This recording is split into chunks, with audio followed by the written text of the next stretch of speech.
Bismillahirrahmanirrahim. Assalamualaikum warahmatullahi wabarakatuh. Alhamdulillahi rabbil alamin. Nahmaduhu wa nasta'inuhu wa nastaghfiruhu wa nastahdihi wa na'udzu billahi min shururi anfusina wa min sayyiati a'malina. May yahdihillahu fala mudilla lahu wa may yudlilhu fala hadiya lahu. Subhanaka la ilma lana illa ma 'allamtana innaka antal alimul hakim. Rabbi shrah li sadri wa yassir li amri wahlul 'uqdatam min lisani yafqahu qawli, amma ba'd. Qala Allah Ta'ala fil Qur'anil Karim, a'udzu billahi minasy syaithanir rajim. Ayyaman ma'dudat. فمن كان منكم مريضا أو على سفر فعدة من أيام أخر وعلى الذين يطيقونه فدية طعام مسكين فمن تطوع خيرا فهو خير له وأن تصوموا خير لكم إن كنتم تعلمون. وقال أيضا ومن كان مريضا أو على سفر فعدة من أيام أخر يريد الله بكم اليسر ولا يريد بكم العسر ولتكملوا العدة ولتكبروا الله على ما هداكم ولعلكم تشكرون. Sadaqallahul azim. Sidang penonton yang dirahmati Allah sekalian, mari kita panjatkan kesyukuran kepada Allah Subhanahu wa taala kerana dengan limpah kurnia dan nikmatnya kita masih lagi boleh bernafas, masih boleh berusaha untuk meningkatkan iman, taqwa dan amal. Moga-moga Allah redha atas segala usaha bakti kita di dunia ini insya-Allah dan memberikan ganjaran yang sebaiknya di sisinya insya-Allah. Sebelum kita teruskan diskusi dan perbincangan ilmiah kita pada sesi kali ini, terima kasih kerana terus mengikuti program indahnya Ramadan bersama Akademi Al-Mukarramah. Jangan lupa untuk subscribe YouTube channel Akademi Al-Mukarramah, like, share dan komen video-video dan perkongsian-perkongsian yang dimuatkan di dalam channel kami ini. Tekan butang loceng atau butang notification untuk terus mendapatkan update dan video-video terbaru daripada kami.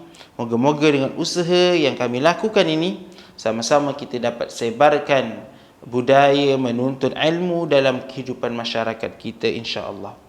Sidang penonton pencinta ilmu yang dirahmati Allah, insya-Allah hari ini kita akan membicarakan dan membincangkan satu lagi tajuk berkaitan dengan Ramadan dan puasa, iaitulah berpuasa ketika bermusafir. Tuan-tuan yang dirahmati Allah, Islam ni bila kita sebut Islam, kita kena ingat bahawa Islam ni satu agama rahmat, agama yang sempurna, agama yang mengutamakan kemaslahatan, kebaikan untuk umatnya, dan satu agama yang menghindarkan kemudaratan ataupun keburukan kepada umatnya. Jadi dalam konsep peribadatan kita ada satu istilah iaitu berkaitan dengan rukhsah. Rukhsah ini bermaksud keringanan. Rukhsah lawannya azimah. Rukhsah ini suatu keringanan. Contohnya macam mana yang dipanggil rukhsah ini? Contoh kalau kita sakit, tuan-tuan ya. Kalau kita sakit untuk salat, kalau kita tidak mampu untuk berdiri, solat berdiri seperti biasa, maka kita dibolehkan untuk duduk, kita dibolehkan untuk baring dan seterusnya. Jadi perbuatan kita boleh untuk duduk, boleh untuk baring, inilah dipanggil rukhsah. Asalnya kita salat perlu berdiri, tetapi disebabkan oleh kita sakit, tidak boleh mampu berdiri, maka kita dibolehkan duduk. Contoh lain, kita untuk salat kita perlu berwuduk, untuk bersuci kita perlu berwuduk. Tetapi ada hal ataupun keadaan, contohnya ketiadaan air, maka kita diberikan rukhsah untuk menggantikan wuduk tersebut dengan tayammum. Dalam hal puasa pula, contohnya orang yang sakit ataupun perempuan yang mengandung, jadi boleh diberikan rukhsah, keringanan kepadanya untuk berbuka sekiranya dia tidak mampu untuk berpuasa. Begitulah halnya juga berkenaan dengan tajuk kita hari ini. Seseorang yang bermusafir juga diberikan rukhsah, keringanan untuk boleh berbuka puasa atau tidak berpuasa. Dalilnya apa tuan-tuan? Dalilnya daripada surah Al-Baqarah ayat 184 yang saya dah sebutkan di awal tadi, awal muqaddimah saya tadi.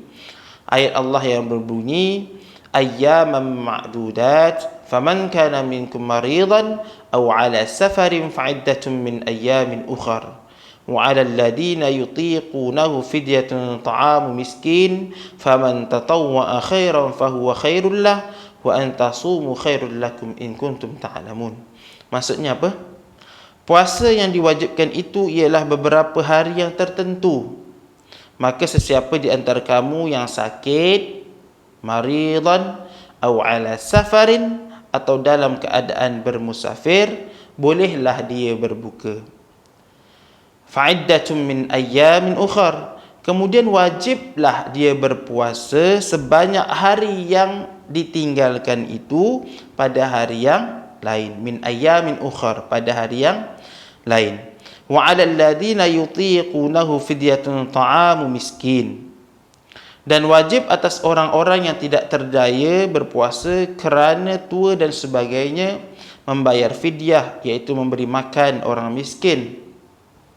Faman tatawwa'a khairan fahuwa khairul lah. Maka sesiapa yang dengan sukarela memberikan bayaran fidyah lebih dari yang ditentukan itu, maka itu adalah suatu kebaikan baginya. Wa antasumu khairul lakum. Dan walaupun demikian, berpuasa itu lebih baik bagi kamu daripada memberi fidyah. In kuntum ta'lamun, jika kamu mengetahui.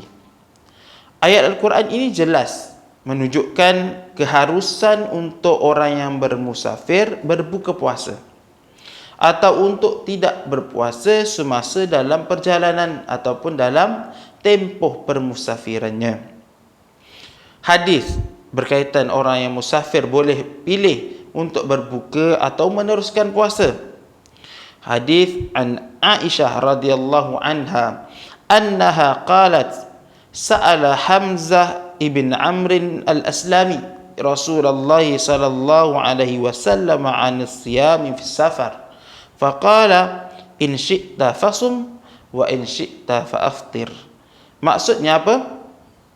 Daripada Aisyah radhiyallahu anha berkata, Hamzah ibn Amr al-Aslami bertanya kepada Nabi sallallahu alaihi wasallam tentang puasa ketika bermusafir. Nabi SAW bersabda, jika engkau ingin berpuasa, puasalah. Dan jika engkau ingin untuk tidak berpuasa, boleh untuk tidak berpuasa. Jadi hadis ini pun saya kira jelas berkenaan dengan keharusan untuk berbuka, keharusan untuk tidak berpuasa dalam keadaan kita bermusafir. Jadi para fuqaha juga bersependapat tanpa khilaf bahawa musafir ataupun disebabkan musafir merupakan antara keuzuran yang valid ataupun keuzuran yang sah di sisi syarak yang mengharuskan untuk umat Islam ataupun seorang muslim itu untuk berbuka atau tidak berpuasa pada bulan Ramadan. Jadi musafir itu dimaksudkan bagaimana? Musafir ni maksudnya kalau dia dibolehkan untuk mengqasarkan salat dan jamak, maka dikira musafirlah. Sama juga halnya, maksudnya dia boleh untuk berpuasa ataupun tidak berpuasa jika dalam bulan Ramadan. Antara syaratnya yang kita tahu dan kita faham, yang pertama ia berkaitan dengan jarak dan perjalanan masa. Walaupun ada khilaf di dalam menentukan jarak perjalanan itu, tapi kita ambillah dalil jumhur berkaitan jarak ini. berdasarkan hadis-hadis berkaitan jarak yang bolehkan qasar salat. Antaranya hadis sahih yang diriwayatkan oleh Atha ibn Abi Rabah bahawa Ibnu Umar dan Ibnu Abbas tidak pernah qasar atau berbuka bagi perjalanan yang kurang dari 4 burud. 4 burud maksudnya apa? 4 burud ni bersamaan dengan sekitar 89 atau 90 km. Kalau sekarang ni lah. Dan seterusnya, perjalanan tidak melebihi 4 hari, tidak termasuk pergi dan balik. Maksudnya tidak berniat untuk bermukim di suatu tempat melebihi 4 hari. Maka di situ dia dikira musafir. Dan seterusnya perlu diingat bahawa tujuan permusafiran itu ialah tujuan permusafiran yang baik, bukan tujuan musafir yang maksiat. Jadi para fuqaha sepakat dengan syarat ini, iaitu safarut ta'ah, dipanggil safarut ta'ah, iaitu safar yang tidak melanggar perintah Allah, tidak melakukan dosa, tidak bertujuan untuk kemungkaran ataupun maksiat.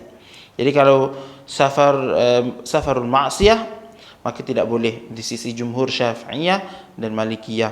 Okey, kerana rukhsah ini satu keringanan, hadiah daripada Allah untuk kita. Takkan kita nak gunakan hadiah itu untuk sesuatu yang maksiat. Okey, jadi itu dia. Baik, sidang penonton yang dirahmati Allah. Jadi persoalan sekarang ni, sama ada berpuasa atau berbuka, mana lebih baik? Okey, kita bermusafir ni tuan-tuan. Contohnya, saya bermusafir daripada Kuala Lumpur contohnya nak pergi ke Johor Bahru. Jadi adakah saya ni nak berbuka ke ataupun saya teruskan saja puasa? Jadi untuk hal ini kita lihat ada terdapat khilaf, perbezaan pendapat dalam kalangan para ulama berkaitan dengan perkara ini. Pendapat yang pertama, saya sebutkan setiap pendapat ini. Pendapat yang pertama ialah di sisi mazhab Syafi'i, Hanafi dan Maliki, berpuasa adalah lebih afdal daripada berbuka sekiranya berpuasa itu tidak melemahkannya, jika tidak menyusahkannya. Namun sekiranya puasa itu menyebabkan dia lemah, tidak larat, tidak mampu, maka ketika itu berbuka adalah lebih baik. Hal ini berdasarkan firman Allah, wa antasumu khairul lakum in kuntum ta'lamun. Dan berpuasa itu adalah lebih baik bagi kamu sekiranya kamu mengetahui, dalam surah Al-Baqarah ayat 184 yang kita sebutkan tadi. Berkata Imam An-Nawawi dalam hal ini, sekiranya seseorang itu berpuasa dan boleh membawa mudarat kepadanya, maka berbuka adalah lebih afdal. Namun sekiranya tidak membawa mudarat, maka berpuasa adalah lebih utama, lebih afdal, kerana dengan berpuasa seseorang itu dapat membebaskan diri daripada tanggungan husul bara'at zimmah. Okey, maksudnya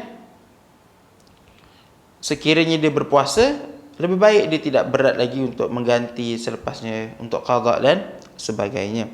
Jadi selesai tanggungjawab berpuasa. Bila puasa, selesai tanggungjawab sebagai memenuhi kewajipan berpuasa pada bulan Ramadan.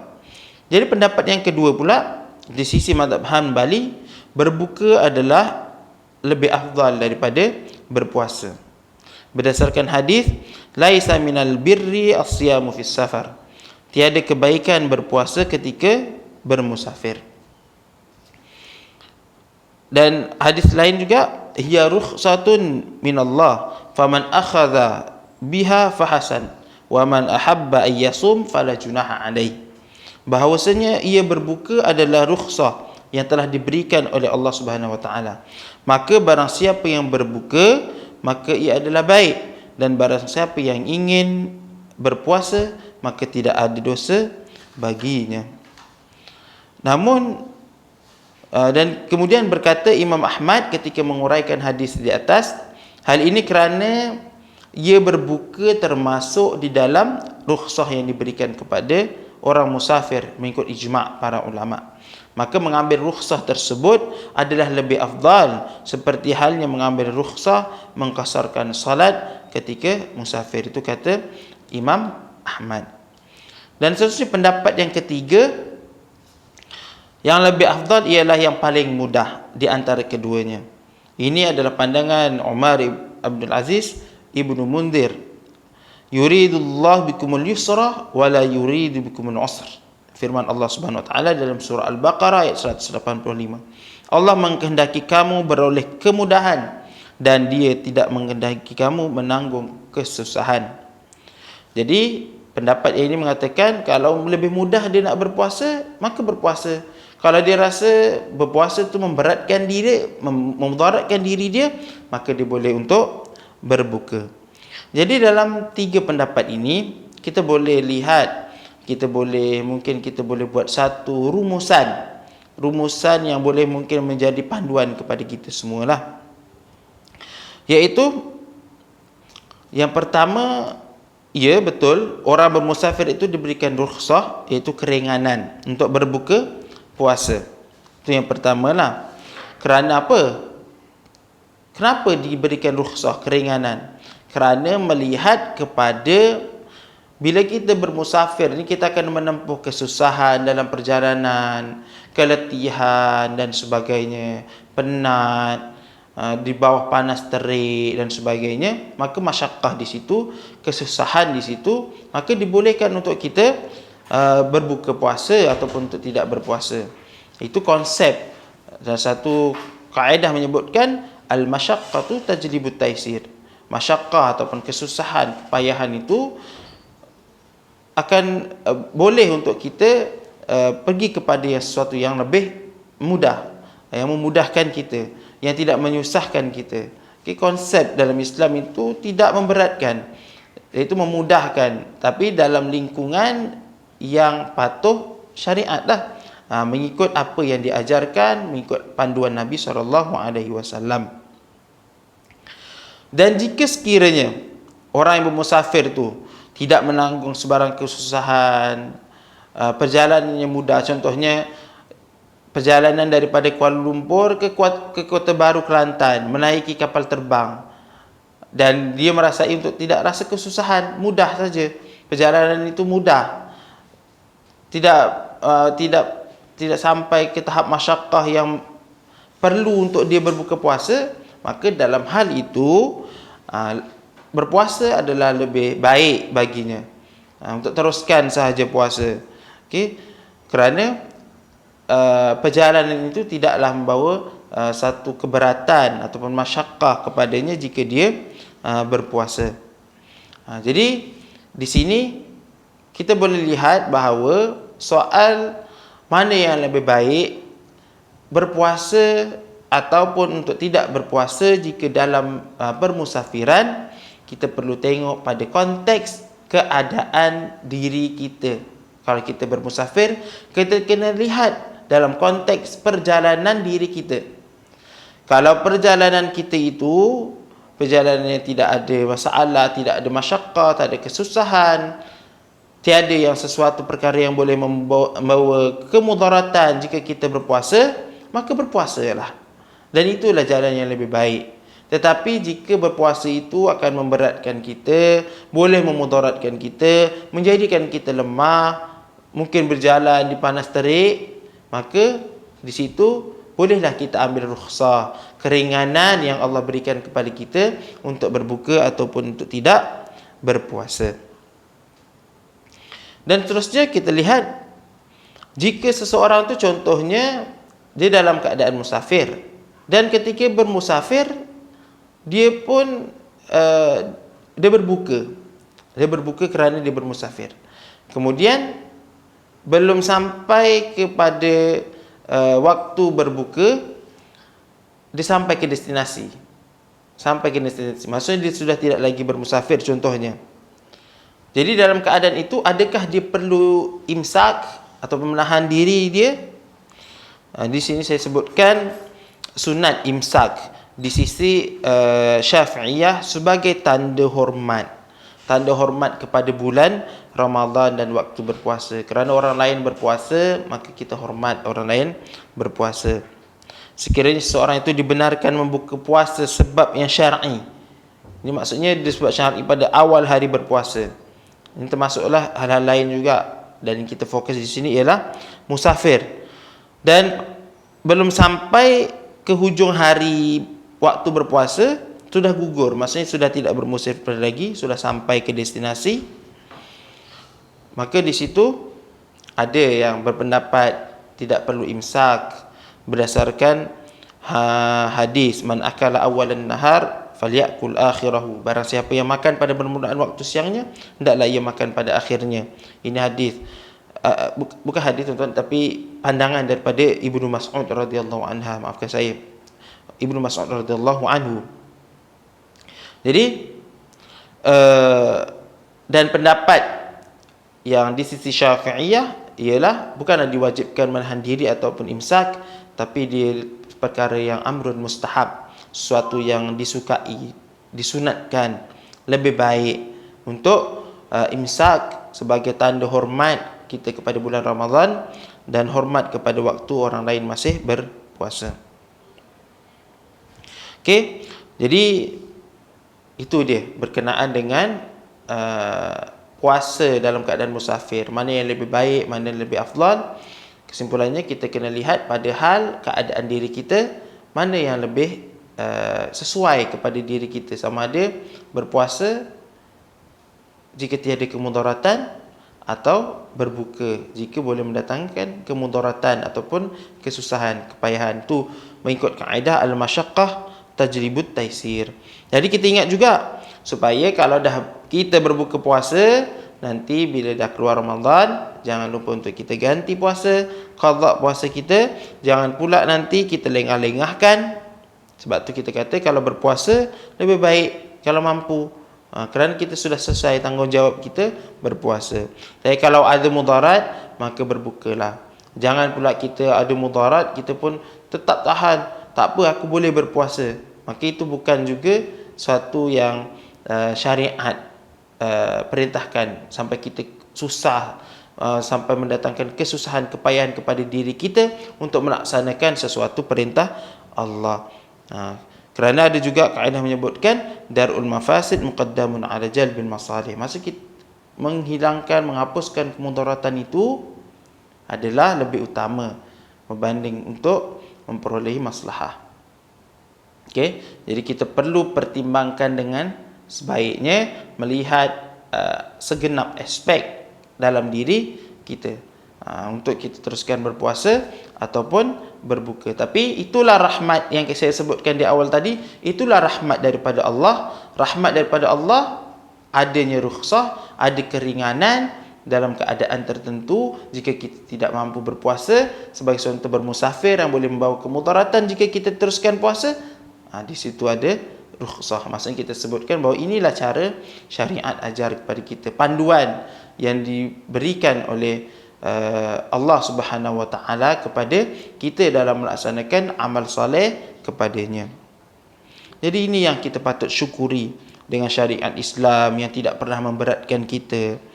Tapi ingat, jangan pula sudah ada rukhsah, ada benda-benda yang ringan yang Allah berikan, kita jadi bermudah-mudahan pula ataupun terlalu berkira-kira dalam ibadah. Itu suatu benda yang tidak baiklah.